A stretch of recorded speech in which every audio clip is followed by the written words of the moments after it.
Okay, in this video we are going to talk about our top 5 reasons to go dive West Palm Beach, Florida. So we just completed 2 trips to West Palm Beach, Florida, and did a lot of diving in the area. Had an amazing time there. Evan, what's your number 5 reason for diving? So my number 5 reason is that West Palm Beach has a lot of wreck diving. So if that's something you're interested in, it's definitely the go-to spot to do that. Yeah, there are kind of artificial reefs and wrecks everywhere there. So we did, I think, the Governor's River Walk, and we went to the Princess Anne, and I feel like we did some more. But anyway, we've done some videos on them. Definitely check those out here at our playlist at the end. But they were amazing wreck sites. They were deep. So what was our average depth on those? Our average depth was probably 90 plus feet. Around there, so we use nitrox to help with that. Yeah, we extended our bottom time with nitrox. I definitely think they're nitrox diving. They're probably a little bit more advanced diving too because of that, right? So we've got them kind of deep. We've got nitrox involved, and then what else? Oh, they're drift dives. Yeah, definitely. They're drift dives. That is my number 3. Drift diving is your number 3? My number 3. All right. Yeah. Well, let's not skip ahead. So my number 5 is also the wrecks. I think the wrecks are really fantastic here at West Palm Beach. All right, so let's move on to your number 4. My number 4 is the residents at the wrecks, which are the sharks.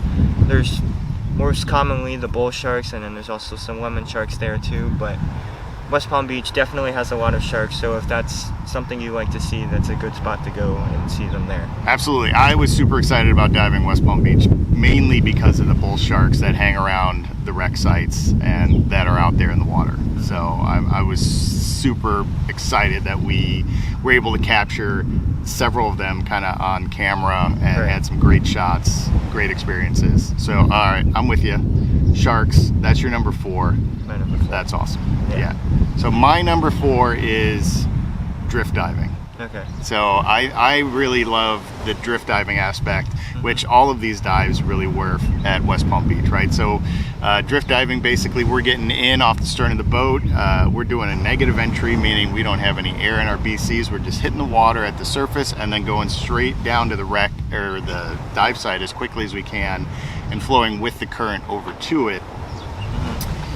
Because if we don't get down to the bottom quick, right, we could just fly right over the top of our wreck site and then have to go back into the current, which would not work. I mean, we're pretty strong swimmers, and there's no going into that current really without a lot of effort.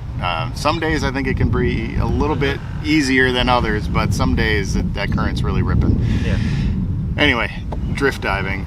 I love doing it. I think it's fantastic. So number 4 on my list was drift diving. Now number 3 was sharks for me. Okay. Yeah.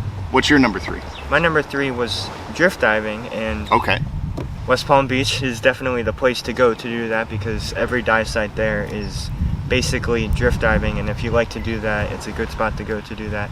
But it's also more advanced there because of how strong the current can be, and just the logistics of it is just complicated than any other place. So if you're not an advanced diver, comfortable with drift diving, probably using nitrox,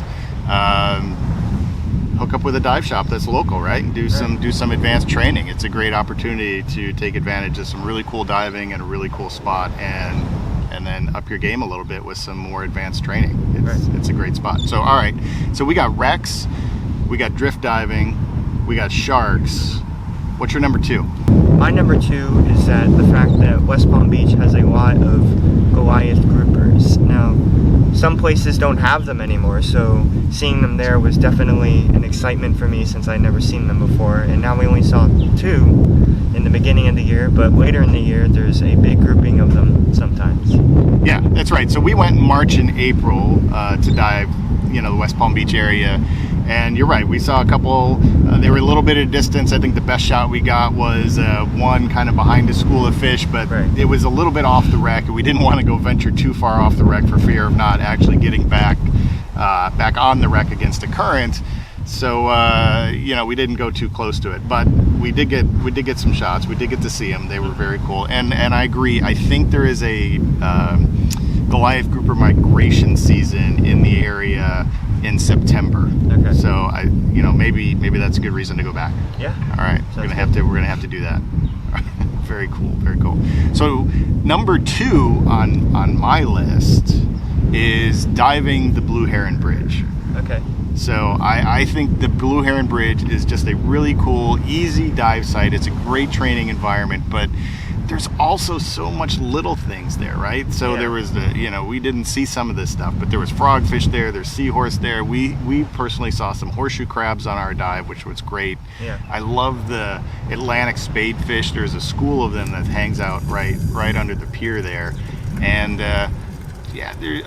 those little yellow stingrays. Right. Those guys are pretty awesome too. Mm-hmm. So is the Blue Heron Bridge on your list? Yes, Blue Heron Bridge is actually my number 1 spot because of just how diverse it is and how shallow it is. You can do a really nice long dive there. I think our max depth was probably around 15 feet.